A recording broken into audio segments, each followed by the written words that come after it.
Praise the Lord. நம்ம இன்றைக்கு ஒருத்தரை பத்தி நம்ம பார்க்க போறோம். லூக்கா 19வது அதிகாரத்துல பார்த்தோம்னா முதல் ஸ்டார்டிங்ல ஒருத்தர் வராரு. சகேயு அப்படின்னு ஒருத்தர் வராரு.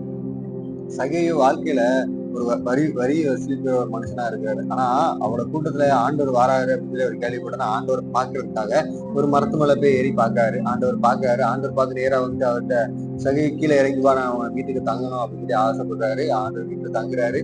தங்குறதுக்காக போறாரு. அப்போ வந்து அவன் வீட்டுல வந்து ரட்சிப்பு வருது. அவன் அவன் யார்கிட்டயாவது அநியாயமா அவன எல்லாத்தையும் கொடுத்துருதாங்கிறான். அவனை ஒப்பு கொடுக்குறான். ஒப்பு கொடுத்தா வாழ்க்கையை அவன் ரட்சிப்பு வந்துருது. நம்முடைய வாழ்க்கையில நம்ம ஆண்டவர் பார்க்கணும்னு நினைச்சாலே நம்முடைய வாழ்க்கையில ஒரு ரட்சிப்பு வரும். சகை வாழ்க்கையில அவன் பார்க்கணும்னு நினைச்சிருந்த கடைசி மரத்துல ஏறி ஒரு ஸ்டெப்பு போட்டான்.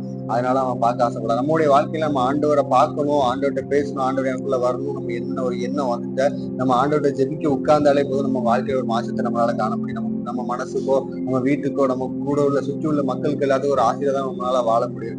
ஆண்டவர் நீங்க பார்க்கணும்னு நினைச்சீங்க, ஜெபம் பண்ணுங்க, வேதம் வாசிங்க, ஆண்டவர் கண்டிப்பா உங்களால பார்க்க முடியும், ஆண்டவர் உங்களுக்குள்ள வர முடியும். எந்த பிரச்சனை இருந்தாலும் வானத்தையும் பூமியும் படைத்த தேவன் நம்ம கூட இருக்கவங்கள எல்லா பிரச்சனையும் நமக்கு மாறும். நிறைவான எல்லா வரம்புல குறைவு எல்லா குறைவும் நம்ம விட்டு எடுத்துப்படுறதுக்கு அவர் வல்லவரா இருக்குது. ஆண்டவர் தேடி பாருங்க, உங்க வாழ்க்கையை ஒரு பெரிய வெற்றி கொண்டு வருவார். கர்த்தர் தாமே உங்களை ஒவ்வொருவரையும் ஆசீர்வாதத்தை வழி நடத்துவாராங்க.